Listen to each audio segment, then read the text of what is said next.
A woman steps off a train with a secret she can't tell into a town that wants her gone. What happens next will hold you tight until the very end. The train pulled into the station with a long, weary hiss, like a snake too tired to bite. Its brakes screamed against the steel tracks, a piercing sound that scraped the air and made your teeth ache if you listened too long. Dust from the wide, endless prairie floated up in thick clouds, sticking to everything it touched. The warped wooden benches on the platform, the rusted edges of the train cars, the damp, sweaty foreheads of passengers who'd been cramped on those hard seats for hours. Julia May Crowley sat near the back of the car, her body stiff as a board, her gloved hands resting in her lap. They trembled just a little, though she tried to keep them still. One hand lay gently over her stomach, fingers spread wide, as if she could somehow shield the baby growing inside from the world waiting beyond the train's dusty windows. She didn't move when the train jolted to a stop, didn't join the slow shuffle of people grabbing their bags and hats and stumbling toward the doors. She just sat there, staring at the cracked leather of the seat in front of her, her breaths short and shallow, waiting for the moment she'd have to face what came next. The conductor's voice boomed through the car, a loud bark about the stop. "Last call, folks, watch your step." But to Julia, it was just a jumble of noise, lost in the fog of her thoughts. Around her, the car emptied out bit by bit. Travelers in wide, sun-faded hats tugged their brims low, shielding their eyes from the glare. Ranchers climbed down, their boots caked with dried mud, muttering to each other about cattle prices and the long ride ahead. Women in worn dresses twirled parasols over their shoulders, their smiles tight and forced, like they'd practiced them in a mirror too many times. Julia watched them go, her chest squeezed tight with a mix of fear and something she couldn't name. Finally, she took a slow, deep breath, stood up, and smoothed the wrinkles from her dress.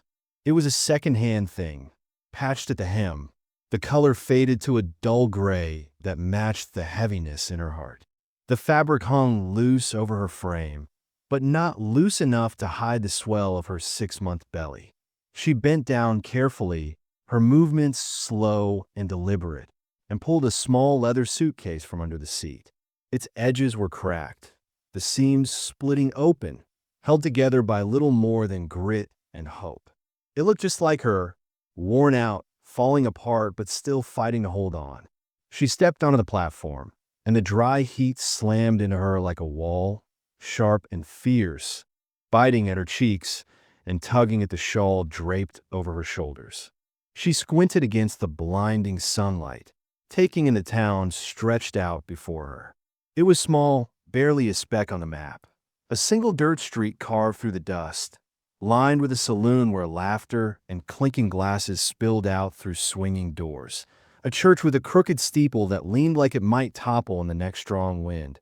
A general store with a faded sign creaking back and forth, and a sheriff's office that looked half-finished, the paintbrush abandoned mid-job. Beyond the buildings, the high desert plains rolled out forever, a vast sea of yellow-brown earth dotted with scruffy bushes and jagged hills that caught the sun's rays and threw them back like broken mirrors scattered across the ground. The air smelled of baked dirt and something faintly sour, like the land itself was sweating out years of bitterness and neglect. Julia pulled her shawl tighter, wrapping it across her chest to hide her belly as best she could. It was a losing battle.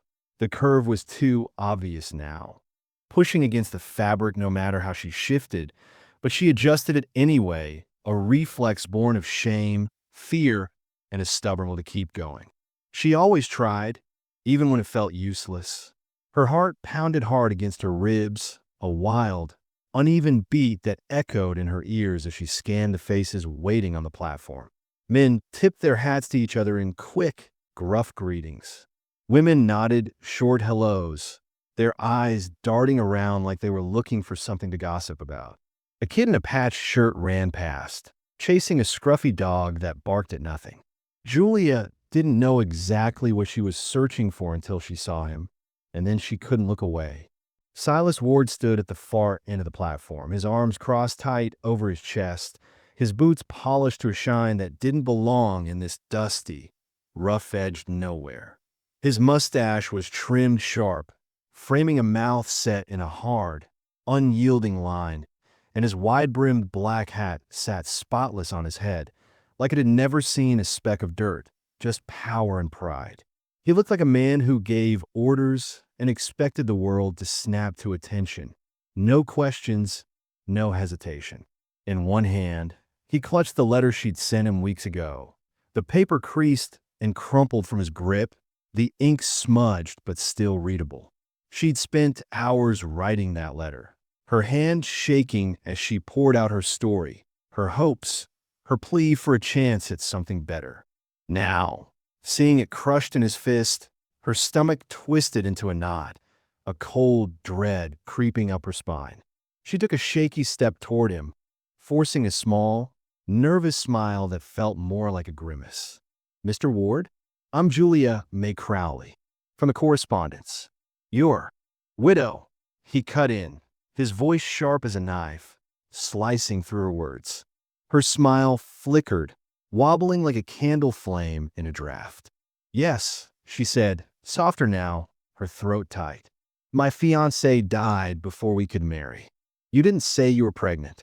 His eyes slid down from her face, slow and deliberate, landing on her stomach. They stayed there, cold and unblinking, like he was staring at something broken, something he'd rather throw away than fix. Julia swallowed hard, her throat so dry it scratched like sandpaper. "I thought maybe it wouldn't matter," she said, the words tumbling out in a rush, unsteady and fragile. "I'm a good cook. I can sew. I'm healthy. I work hard. I just wanted a fresh start, like you said in your letter." He stared at her, his face twisting into a scowl, like she'd spilled something nasty on his clean boots. "You didn't say you were damaged." Her lips parted, but no sound came out. The sun pressed down harder, turning the platform into a blazing oven, the heat sinking into her skin and making her head swim. All the sounds around her, the chatter of voices, the heavy clomp of boots, the distant squeak of a wagon wheel, faded into a dull, far-off hum. Even the wind, hot and restless, seemed to stop dead, holding its breath for what would happen next. "I came here," she said at last, her voice cracking like dry wood snapping underfoot, "because I believed you. Your letter said you wanted a woman with strong values, a woman of faith, someone to build a family with."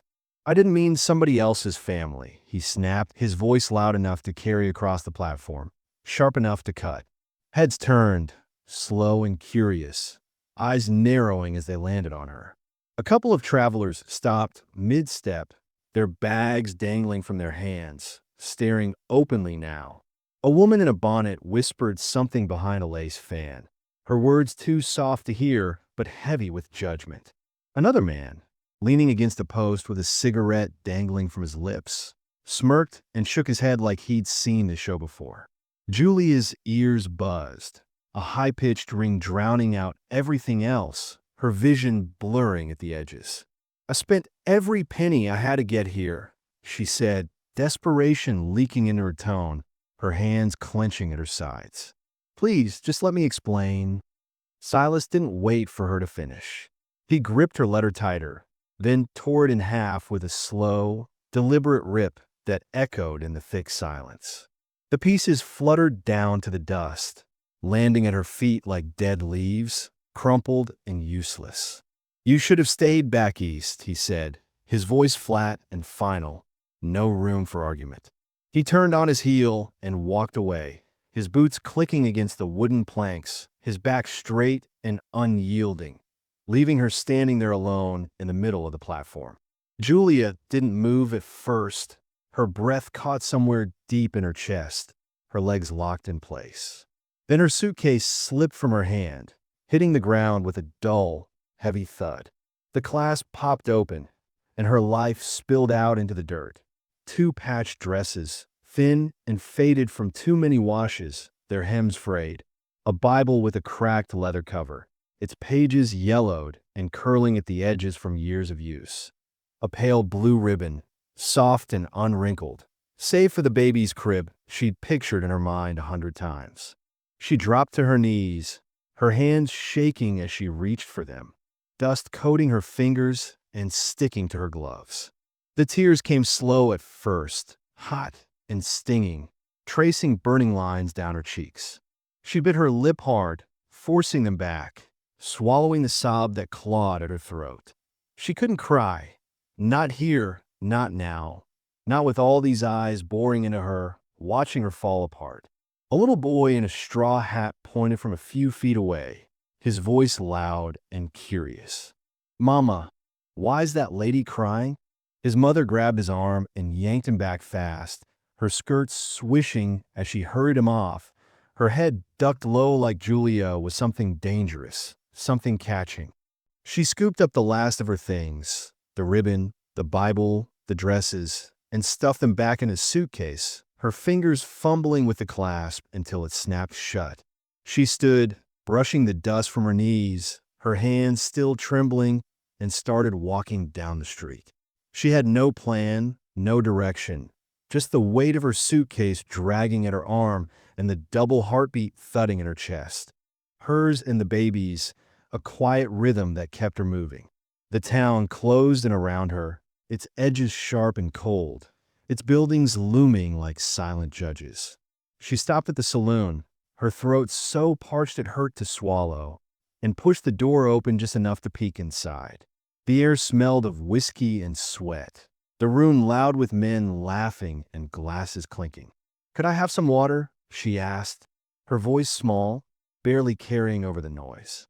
The barman didn't even look up from wiping the counter, his rag moving in slow, lazy circles. "Ain't for your kind," he grunted, his tone flat and dismissive. She let the door swing shut and kept walking, her steps slower now, heavier.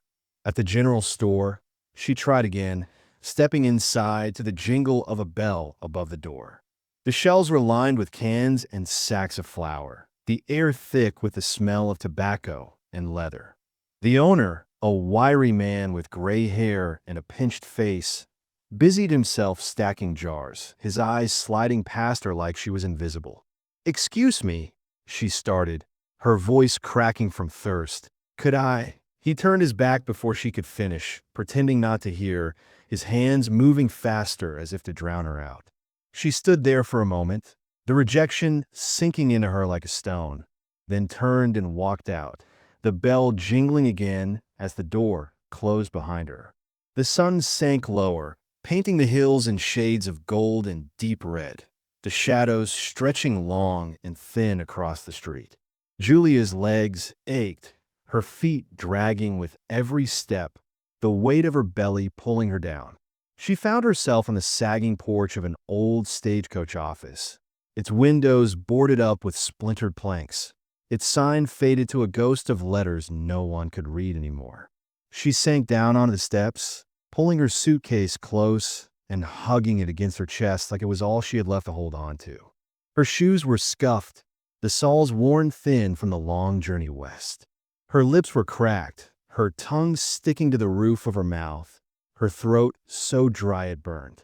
Her belly felt heavier than ever, the baby shifting inside, restless and alive, a tiny kick against her ribs that made her wince. She pressed a hand there, feeling the movement, and whispered, "I'm so sorry. I thought this was our chance. I thought we'd be safe here." A cold wind kicked up as the light faded, rattling the loose shutters on the saloon across the street and dragging dust in swirling patterns down the empty road. It carried a faint, sharp tang, like smoke from a fire burning miles away, a distant warning she couldn't quite place. The town grew quieter, the bustle of the day fading into a low hum, the sky bruising with clouds that promised a storm.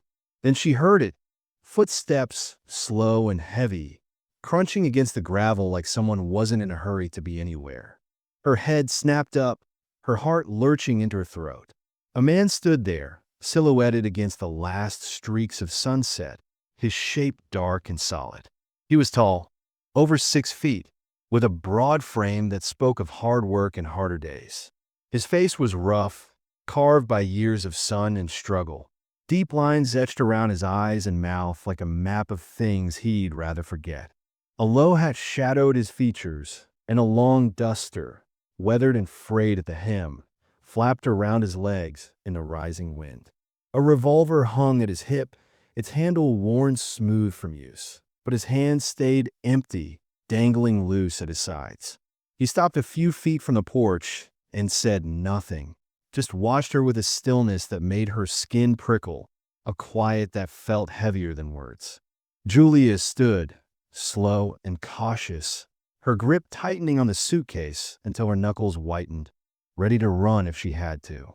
Her breath came quick and shallow, her eyes locked on him, searching for a threat.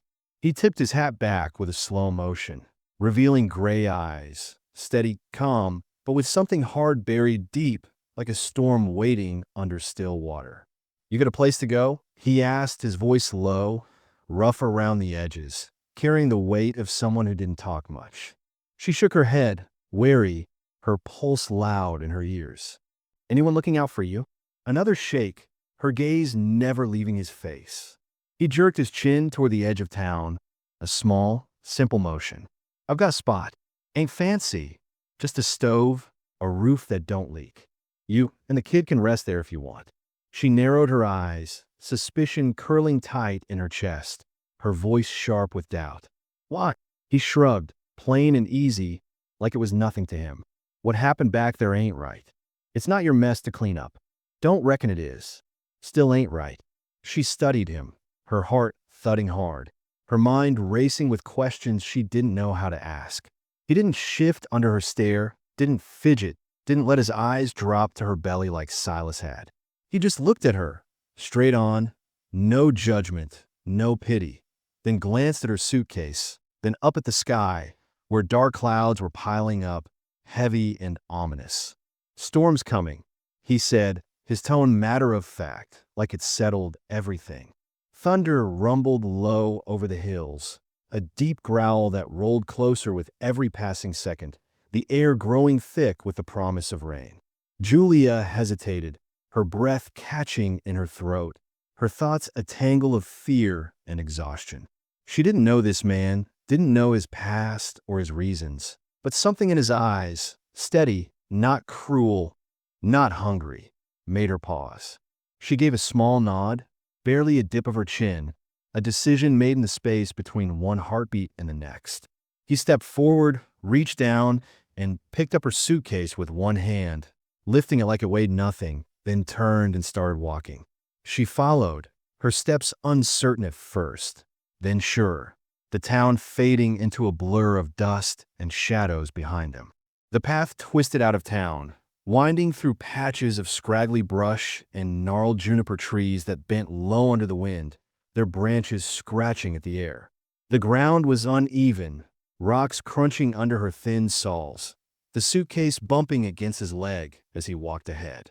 The air grew cooler, sharper, the smell of dust giving way to the faint scent of pine and damp earth, a whisper of the storm creeping closer. The sky darkened overhead, the first stars peeking out between the clouds, faint and flickering. Soon, a small cabin came into view, tucked against the bank of a dry creek bed, its stones bleached white by years of sun and wind. Smoke curled lazily from a crooked chimney, a thin gray thread rising into the night, twisting and fading into the dark. The cabin was rough, logs weathered to a dull gray, a slanted roof patched with tar, a single window glowing faintly with the light from inside. But it stood solid, a quiet defiance against the emptiness stretching out around it. Jasper pushed the door open with his shoulder and stepped inside, holding it wide for her. Julia paused at the threshold, her hand resting on the frame, peering into the dim space like she was stepping into a dream she wasn't sure she could trust. A fire crackled in a stone hearth, casting warm, dancing light across the swept wooden floor, the shadows shifting with every pop of the logs. The room was small, simple. 2 chairs, worn but sturdy, their cushions sagging from years of use. A cot with a thin wool blanket folded neatly at the foot. a small table scarred with knife marks and ringed with old coffee stains, and a kitchen corner where a pot bubbled on a rusty stove, filling the air with the smell of simmering beans, meat, and something earthy she couldn't place. The walls were bare, save for a shelf above the hearth holding a few battered books and a tin cup, and a pair of hooks near the door where a rifle hung, its barrel glinting faintly in the firelight. Jasper set her suitcase by the cot with a soft thud and nodded at it, his voice low. "Rest. You look like you're running on empty." Julia sank onto the cot, her bones aching, her mind a fog of exhaustion and fear that clung to her like damp clothes. The mattress creaked under her weight, the blanket rough against her hands. "What's her name?" she asked, her voice barely above a whisper, hoarse from the day. He turned, paused for a beat, his back still to her, then said, "Jasper. Jasper Cole." "I'm Julia." "Figured." He went back to the stove, stirring the pot with a wooden spoon, the scrape of it against the metal a quiet rhythm in the stillness. She watched him in the flickering firelight. His movements were slow, deliberate, not lazy, his shoulders broad under the worn fabric of his shirt. There was a tension in him, a coiled strength, like a man who'd faced trouble up close and learned to carry it without breaking, a man who'd seen things he didn't talk about. She lay back on the cot, the thin pillow sinking under her head, the baby kicking hard against her ribs, a sharp jab that made her catch her breath. She pressed a hand there, blinking fast to keep the tears from spilling over, her chest tight with everything she couldn't say. Jasper spoke again, his voice cutting through the quiet, low and steady. "You're not the first this town spit out and left to rot."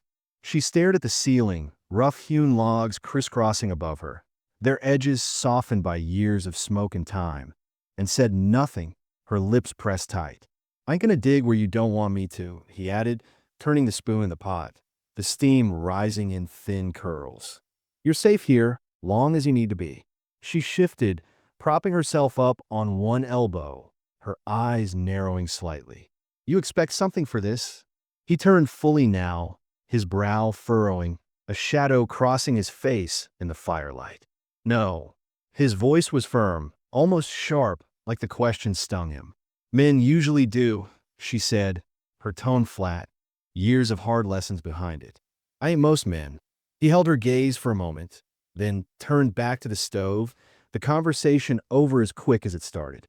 She let her eyes drift shut, the warmth of the fire seeping into her skin, chasing away the chill that had settled deep in her bones during the long, lonely day. The sounds of the cabin wrapped around her, the fire snapping and popping, the stew bubbling low, Jasper humming something soft and mournful under his breath, a tune that might have had words once long ago, but now was just a thread of sound weaving through the dark. Outside, thunder cracked, sharp and close, shaking the walls, and the storm rolled over the hills, rain tapping the roof like impatient fingers drumming on glass. The night swallowed the town whole, leaving the cabin a small island of light and warmth in a sea of black. Morning would bring choices, hard ones, ones she wasn't ready to face. But for now, she let herself believe, just for a fleeting moment, that stepping off that train wasn't the end of her story. Maybe, in a place full of locked doors and cold shoulders, one had creaked open, just wide enough for her to slip through and catch her breath.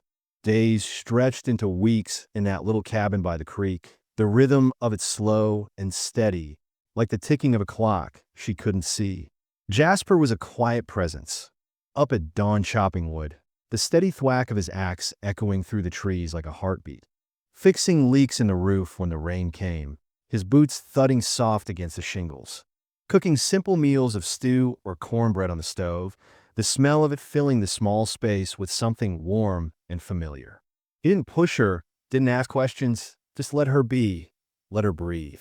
Julia's wariness started to fade, the sharp edges of her fear dulling with every morning she woke to the sound of him stoking the fire, the smell of coffee drifting from the stove. She swept the floors with a broom she found leaning in the corner, mended his torn shirts with a needle and thread from a tin box under the table, even started a small quilt for the baby from scraps of fabric she dug out of a drawer, bits of blue and gray, soft and worn, pieced together with careful stitches. But questions gnawed at her, quiet and persistent, burrowing into her thoughts when the cabin grew still. Who was this man? Why did he care? What hid behind those gray eyes that watched the world like it might turn on him any second, like he was always waiting for the next blow? One night, as rain pounded the roof and wind rattled the windows, shaking the glass in its frame, she sat on the cot, mending a tear in her shawl with slow, steady stitches. Jasper sat by the fire, carving a piece of pine with a small knife, his hand steady, the wood shavings curling into a small pile at his feet, the blade catching the light with every careful cut. The silence between them was comfortable, but heavy with things unsaid, a weight that pressed against her chest. She broke it first, her voice soft but clear. "Why'd you help me?" He didn't look up, just kept carving, the knife moving slow and sure through the wood. "'Cause no one else did." She paused, the needle hovering over the fabric. "Can I trust you?" "Don't have to." His voice was even, no edge to it, like it didn't care one way or the other, like it was her choice and he wouldn't push it. She hesitated, the needle still in her hand, then let the words spill out, soft and halting, like they'd been trapped too long. "The baby's father, he died back east. A robbery at the mercantile where he worked. He stepped in front of a stranger, took a bullet to the chest. I watched him bleed out on the floor, his hand still reaching for mine, his eyes wide and scared. I held him till he went still, till the blood soaked through my dress. I wrote Silas, thinking maybe it was a way to start over. Not for love, just a roof, a life for my kid, a chance to give her something good, something safe." Jasper nodded, slow and deliberate, his eyes still on the wood, the knife pausing for a heartbeat before moving again. "He called you damaged." "Yeah." Her voice cracked on the word, a small break she couldn't hide. "Men like him think worth's a thing you wear, right dress, right name, no baggage. They don't see strength when it's staring them in the face, don't know what it looks like when it's quiet and steady." She watched him, the firelight catching the hard lines of his jaw, the faint scars on his knuckles where the skin had healed rough and uneven. "What about you?" she asked, softer now, the question hanging in the air like smoke. "What did you lose?" His hand stilled for a moment, the knife hovering over the wood, his eyes flicking to her, raw and unguarded for just a second. Grief, regret, something deep and jagged flashing there. Then he looked back to the fire, the mask sliding back into place, his jaw tightening. He didn't answer, but the silence stretched long and heavy, thick with things he wouldn't say, things he carried like stones in his pockets.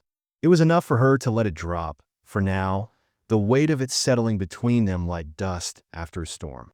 Time passed, slow and steady, and the cabin started to feel less like a hideout, more like a fragile kind of home, a place where the edges of her life could soften, if only a little.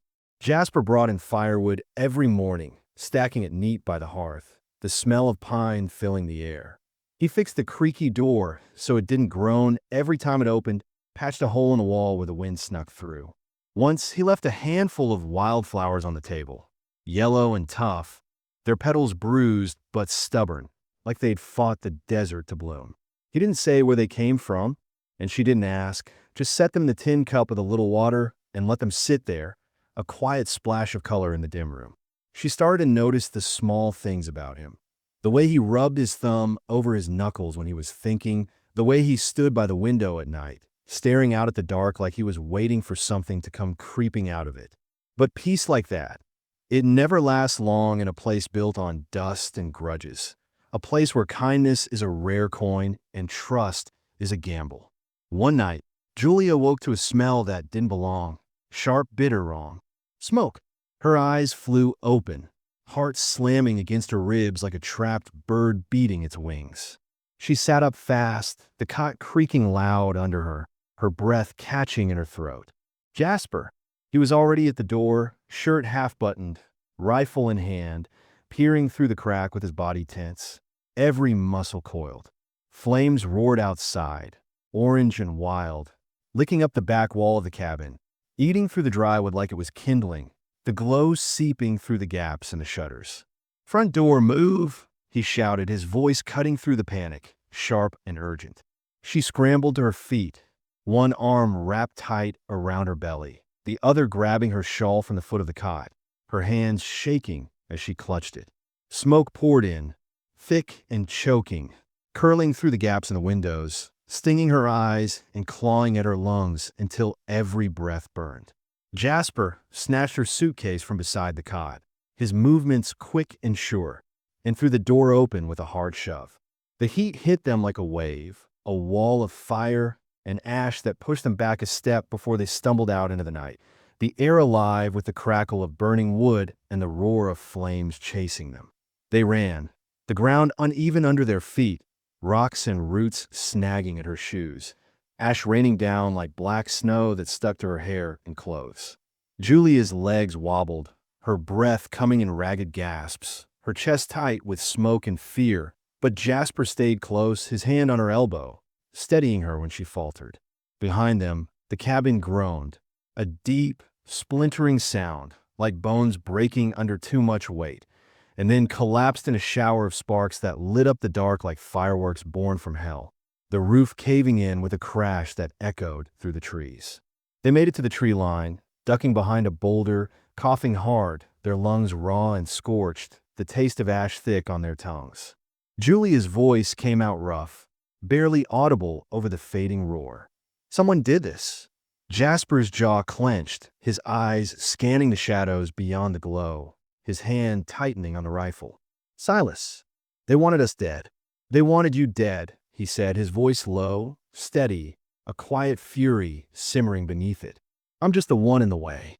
She grabbed his arm, her fingers digging in, fierce and sudden, her voice shaking but strong.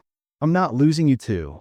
Dawn crept in slow and gray, the sky heavy with the weight of what they'd lost, a dull light filtering through the smoke that still hung in the air. The cabin was gone, nothing left but blackened beams jutting up like broken ribs, a melted tin cup half buried in the ash, the quilt she'd been sewing for the baby reduced to a pile of charred threads that crumbled at the touch. Julia sifted through the wreckage, her hands trembling, her dress streaked with soot, her eyes red from smoke and unshed tears. Her fingers brushed something hard under a pile of scorched wood, something solid amid the ruin. She pulled it free, a rifle, old but sturdy, its stock scratched with the initials JC etched deep into the grain. She held it up, the weight heavy in her hands, her breath catching as she turned it over.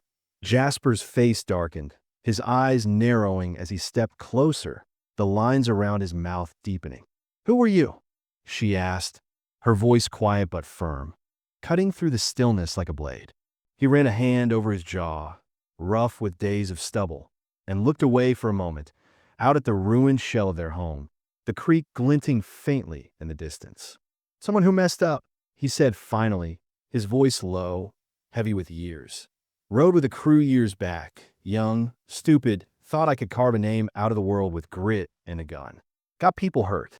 Innocents caught in the crossfire, blood on my hands I couldn't wash off. I walked away before I turned into the worst of them. Left that life behind, but that name, it sticks even when you try to bury it deep." She brushed her thumb over the initials, brushing ash off the wood, her touch gentle but sure. "It's still yours." He sighed, a sound heavy with memory, his shoulders slumping slightly. Maybe they left the ashes behind, walking into town with soot in their hair, blisters on their hands, and a quiet strength binding them together like a thread that wouldn't snap. The street was alive with whispers as they passed, eyes peering from behind curtains, heads turning from porches, voices dropping low as if afraid to be heard. Julia didn't shrink under the stairs. She stood taller, her chin high, her steps sure, her belly heavy but her spirit unbroken. Sheriff Holt met them on the boardwalk outside the saloon, his hat pushed back, his eyes widening at the blackened streaks on their clothes, the smell of smoke clinging to them. "Jesus," he muttered, his voice rough with shock. "They tried to kill you?" Jasper nodded, short and sharp, his jaw tight. "Know who?" "Not yet," Julia said, her voice steady, stronger than it had been in months, carrying a fire that hadn't been there before. I want a home, and the names of every coward who stood by while Silas turned this town against us. Holt rubbed the back of his neck, his fingers rough against his skin, then tipped his hat with a slow, respectful nod. Let's get you a place first. We'll sort the rest. A new cabin went up on the edge of town, small, rough-hewn, with walls that still smelled of fresh-cut pine, the sap sticky under her fingers when she touched them. It wasn't much, but it had good bones, a roof that held against the wind, and a hearth that warmed the chill out of the air, the smoke curling up the chimney in thin, steady wisps. A few townsfolk pitched in, their help quiet but real. A basket of bread left on the porch with a note scratched in shaky handwriting. A sack of nails dropped off by the store without a word. A plank of timber from the butcher's son, who nodded once and walked away. The air shifted, slow and uneven, like a tide turning against itself, the town's cold edges softening, if only a little. One night, Julia sat on the porch, her belly so full it pressed hard against her ribs, the baby restless inside, kicking sharp and strong. Jasper stood beside her, whittling a tiny horse from a chunk of cedar, the knife moving slow and sure at his hands, the wood shavings falling like snow at his feet. "They'll come back, won't they?" she asked, her voice soft but steady, her eyes on the horizon where the hills met the sky. "Yeah," he said, not looking up, his focus on the wood, his voice calm but certain. "But we won't break." And they did come. It was dusk when the riders crested the hill, 8 of them, their horses kicking up dust that hung in the air like a storm cloud, thick and choking. Silas Ward rode at the front, clean-shaven, his white hat gleaming in the fading light, a smile on his face that didn't touch his empty, hollow eyes, a smile that promised nothing good. His coat was pressed, his boots polished to a shine, but there was something rotten in the way he held himself. Too sure, too cruel, a man who thrived on fear. The town went still. Curtains twitched, doors cracked open, breaths held tight, the air buzzing with tension. The riders slowed to a trot, their horses snorting and pawing the ground, then dismounted as one, their boots thudding against the dirt, a sound that echoed down the street. Silas approached with a calm, lazy stroll, his hands visible, his voice oily and loud, dripping with false charm. Well, ain't this a sight? Little Miss Crowley, standing proud like a queen on a pile of ashes. Thought you'd learned your place by now. Thought that fire would have taught you something." Julia stepped forward, her hands steady, her voice cutting through the tension like a whip. "You can't burn out a soul that don't fear you, Silas." He chuckled, a cold, hollow sound that sent a shiver down her spine. "Sharp tongue. Bet that got you in plenty of trouble back east. Got you run out of every decent place you ever tried to call home." Jasper shifted beside her, one step forward, the rifle loose in his hands but ready, his stance solid as stone. "That's far enough." Silas looked him up and down, his lip curling in a sneer. "You really think you can keep her? That kid? You got no name, no land, no law behind you. I've got papers, letters, contracts. She's mine, legal and proper, signed and sealed." Julia's voice cracked like lightning, loud and fierce, her eyes blazing. "You ripped those papers up in front of a crowd, tore him to pieces, and threw him in the dirt. I told you I was a widow. You assumed that meant clean and empty. I'm not empty. I'm not ashamed. And you, Silas Ward, you're a coward hiding behind lies because you can't stand beside a woman stronger than you'll ever be, a woman who don't bow to you." The men behind Silas shifted, uneasy, their hands hovering near their holsters, their eyes darting to the crowd, starting to gather. Quiet, watching, a ripple of faces peering from windows and doorways, a murmur running through them like wind through dry grass. "You can't talk to me like that," Silas barked, his voice losing its smooth edge, cracking with anger. Julia's hand tightened over her stomach, her fingers pressing into the fabric of her dress. "I just did. Enough," Silas snapped, his face flushing red, his calm breaking apart. He turned to Jasper, his voice rising, sharp and desperate. "This is your last chance. Give her up, or I'll take her."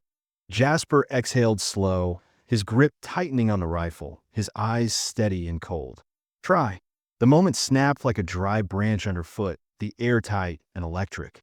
One of Silas's men drew, a flash of steel glinting in the dusk, his hand quick and reckless. Jasper moved first. The rifle barked once, a sharp crack that split the air, and the man dropped with a scream, clutching his thigh as blood seeped through his fingers, dark and wet against the dirt. Another reached for his holster, his face twisted with rage. Jasper was already on him. 2 shots rang out, quick and clean, one hitting the man's shoulder, sending him spinning back, the second grazing another's back as he ducked too late. The crowd gasped, a collective intake of breath that rippled through the street, but no one ran, no one hid, their eyes wide and fixed on the scene. Silas stumbled back, hands up, his face paling as his bluster melted away, his voice cracking with fear. "You'll hang for this." "No," Jasper said, low and deadly, the rifle still steady in his hands, his stance unyielding. "You will." Sheriff Holt stepped out from his saloon, his own rifle in hand, jaw tight, his boots heavy against the boardwalk. "It's done, Silas." They drew first. I saw it. Hell, the whole town saw it. Silas's eyes darted around, wild and panicked, taking in the faces watching him. Old Mrs. Rory with her arms crossed tight, her lips pursed. The butcher and his son leaning on the store railing, their hands clenched into fists.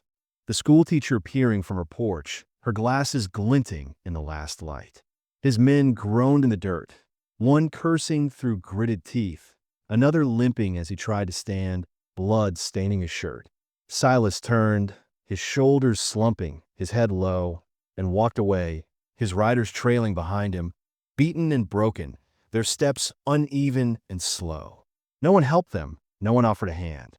When they were gone, silence settled over the street, thick and heavy, then a slow ripple of movement as people went back to their lives, some tipping their hats in quiet respect, a couple muttering soft thanks under their breath, their voices barely audible. Julia wasn't an outcast anymore. She was something else, someone they'd underestimated, someone they respected, maybe even feared a little. And that was fine by her, more than fine. Weeks passed, quiet and steady, the days blending into each other like paint on a canvas, soft and slow. Then, on a stormy morning, her daughter came into the world, screaming and red-faced, her tiny fists swinging like she was born ready to fight, her cries cutting through the roar of the rain hammering the roof.